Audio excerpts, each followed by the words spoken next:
ये कहानी है एक सहराई बस्ती की जहां रियत के तूफान वक्त के साथ दोस्ती कर चुके थे और हर चेहरा धूप में पिघलता हुआ लगता था। खजूरों के झुंड से कुछ फासले पर एक झोंपड़ी में एक खामोश सा दरवीश रहता था। ना वो कुछ मांगता था और ना ही किसी से कुछ कहता, बस दिन रात अल्लाह के जिक्र में मसरूफ रहता और जो मिलता वही खा लेता। बस्ती के लोग उसे पागल समझते, कुछ कहते ये दुनिया से हार गया है और कुछ हंसते और कहते ये दरवीश कुछ भी नहीं जानता होता। नहीं, ये पागल कहां से अज्ञा है। मगर वो दरवीश सबकी बातों को मुस्कुराकर सुन लेता है और कहता, अल्लाह के कामों को ना तुम जान सकते हो। और न मैं एक दिन शाम ढल रही थी, सहरा में सर्द हुआ, चलने लगी दरवीश अपनी झोंपड़ी के बाहर बैठा एक खशक रोटी को पानी में भगू कर खा रहा था। इतने में एक नौजवान भागता हुआ, या सांस खुला हुआ और उनकों में खौफ। नौजवान ने घबराते हुए कहा, बाबा, एक अजीब सांप है, काली आंखें, बड़े दांत और जहर से भरपूर बदन। वो नुख्लिस्तान के पास है, सब लोग भाग रहे हैं, अब भी जल्दी अंदर चले जाएं। दरवीश ने पानी का घूंट पिया और आहिस्ता से बोला, बेटा, जो मेरी किस्मत में लिखा है वही मेरे दरवाजे पर आएगा और जो नहीं लिखा वो मेरे सर पर चढ़कर भी मुझे नुकसान नहीं दे सकता। नौजवान ने बेयकीनी से दरवीश को देखा और पलट कर चला गया। कुछ देर बाद झोंपड़ी के पास हल्की सी सरसराहट सुनाई दी।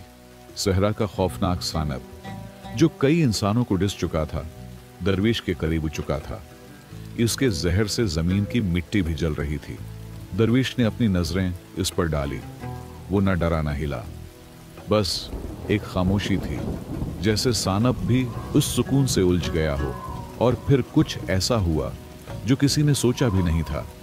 रेत की ठंडी हुआ झोंपड़ी के उस पास चल रही थी और दरवीश अपनी जगह वैसे ही बैठा रहा जैसे कुछ हुआ ही ना हो।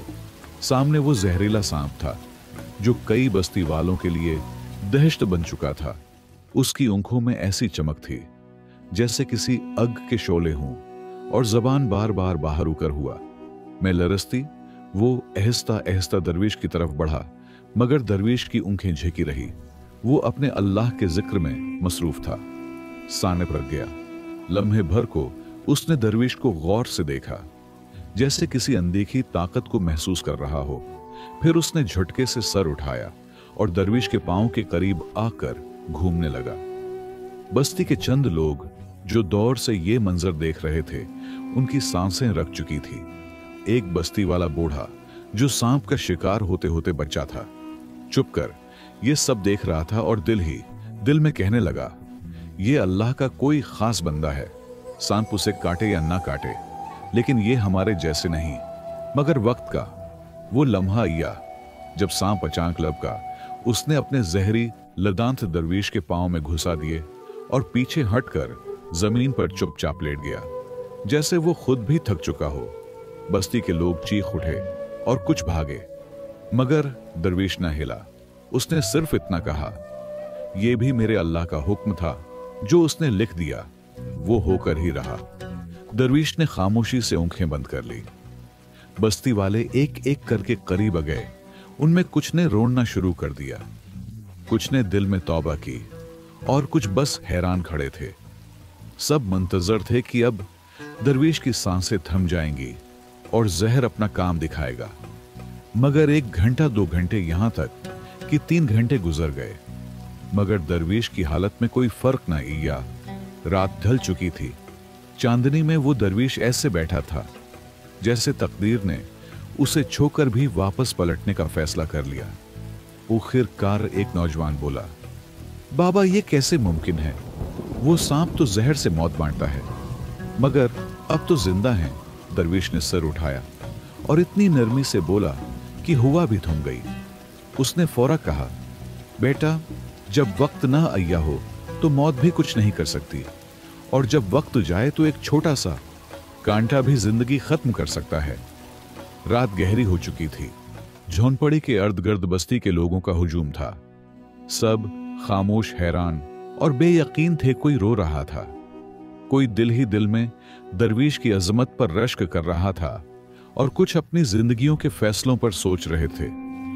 दरवीश इसी मकाम पर बैठा रहा जैसे जमीन उसे थामे हुए हो और आसमान इस पर साया किए बैठा हो। जहरीला सांप अब भी वही मौजूद था, मगर उसके जिस्म में कोई हरकत नहीं थी। वो सांप जो कई इंसानों की जान ले चुका था, इज एक खामोश जिस्म की वजह से जमीन पर फैल चुका था। इसकी आंखों में वो चमक नहीं रही थी।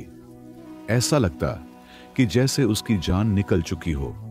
बस्ती का बूढ़ा हकीम जो सारी उम्र जहर का इलाज करता रहा, आहिस्ता से आगे बढ़ा और सांप को छूकर कानप गया और बोला, यह सांप मर चुका है, मगर अजीब बात यह है कि यह खुद अपने ही जहर से मरा है। लोगों में सरगोशियां शुरू हो गई। क्या यह मुमकिन है? क्या दरवीश की कोई दुआ सांप के खिलाफ हो गई है, या फिर अल्लाह ने खुद उसकी हिफाजत की है? दरवीश खामोश रहा। ना वो खुशी में बोला और ना गुरूर का। बस उसने अपने चेहरे पर एक हल्की सी मुस्कुराहट लाई और आहिस्ता से कहा, कभी कभी मखलूक का जहर भी सांप पर पलट आ जाता है जब खालिक की रिजा दरमियान में ऊ जाए। इसी लम्हे वही नौजवान जो पहले दौड़ता हुआ या था, दोबारा आगे बढ़ा। उसकी आंखों में निदामत थी। वो जमीन पर बैठ गया और बोला, बाबा, मैंने आपको कमजोर समझा, लेकिन अब तो वो हैं जिनके साथ अल्लाह की कुदरत है। मैंने कभी जिंदगी को यूं करीब से नहीं देखा। दरवीश फौरा बोला, बेटा, मैं कुछ भी नहीं हूं। मैं तो बस सब्र करने वाला एक आम इंसान हूं। दुनिया समझती है कि ताकत वो होती है जिस हाथ में तलवार हो, मगर असल ताकत वो है जो दिल में सब्र और जबान पर शक्कर बनकर आए। उसी लम्हे अजान की आवाज गूंजी, जैसे वो भी गवाही दे रही हो कि सच वही है जो दिल से निकले और तकदीर वही है जो अल्लाह चाहे। सुबह की सूरज की रोशनी सहरा की रेत पर पड़ रही थी। वो झोपड़ी जो रात को खामोश गवाह बनी खड़ी थी, अब रोशनी में नहा रही थी। दरवीश ने वजू किया, चटाई पर बैठकर फज्र की नमाज।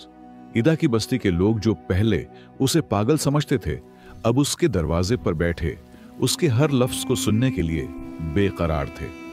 वही नौजवान जो सांप के खौफ से दौड़ा था, अब दरवीश के कदमों में बैठा सवालात कर रहा था। बाबा, क्या यह सब पहले से ही लिखा था? क्या हम कुछ बदल भी सकते हैं, या सब कुछ बस तकदीर का खेल है? दरवीश ने कुछ लम्हे खामोशी से आसमान को देखा, फिर आहिस्ता से बोला, बेटा, इंसान को रास्ता चलने का अख्तियार दिया गया है, मगर इंजाम वो हमेशा अल्लाह के हाथ में है।